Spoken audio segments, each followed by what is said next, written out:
Les petits garçons aiment courir et jouer.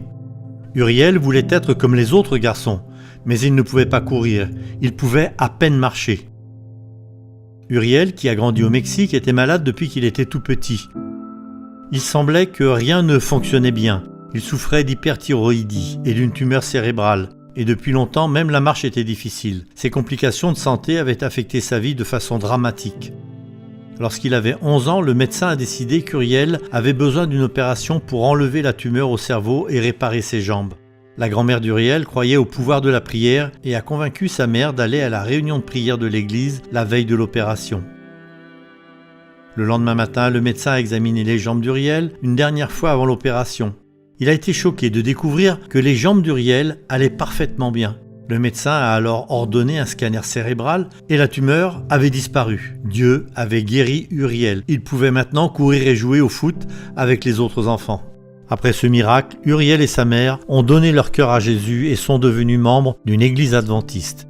Uriel a même donné des études bibliques et prêché. 5 personnes ont été baptisées grâce à ces études bibliques. « Je veux que les gens du monde entier sachent que rien n'est impossible à Dieu », nous dit Uriel.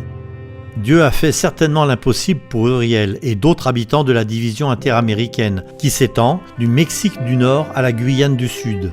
Au cours des 5 dernières années, Dieu a utilisé des ouvriers d'église et des membres laïcs pour implanter près de 3000 nouvelles églises adventistes du 7e jour dans ce vaste territoire. L'église a également créé au moins 11 centres d'influence urbains dans la région.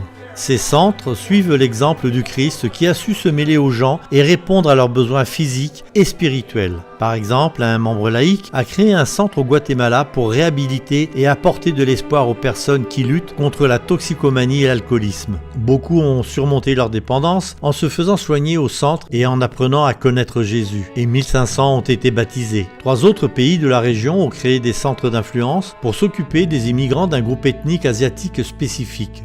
Les membres de l'Église se mêlent à eux et partagent l'amour de Jésus en donnant des cours d'espagnol et dans des activités sportives, donnent des conseils et proposent également des études bibliques. En fait, une église a été implantée spécialement pour cette communauté ethnique. Alors que l'œuvre de Dieu progresse avec puissance dans la division interaméricaine, nous voyons que rien n'est vraiment impossible pour Dieu. Lorsque les membres d'une église prient ensemble et partagent l'évangile, des miracles se produisent et des vies sont changées. Il suffit de demander à Uriel. Merci pour vos prières et votre soutien financier de l'offre missionnaire dans le monde entier.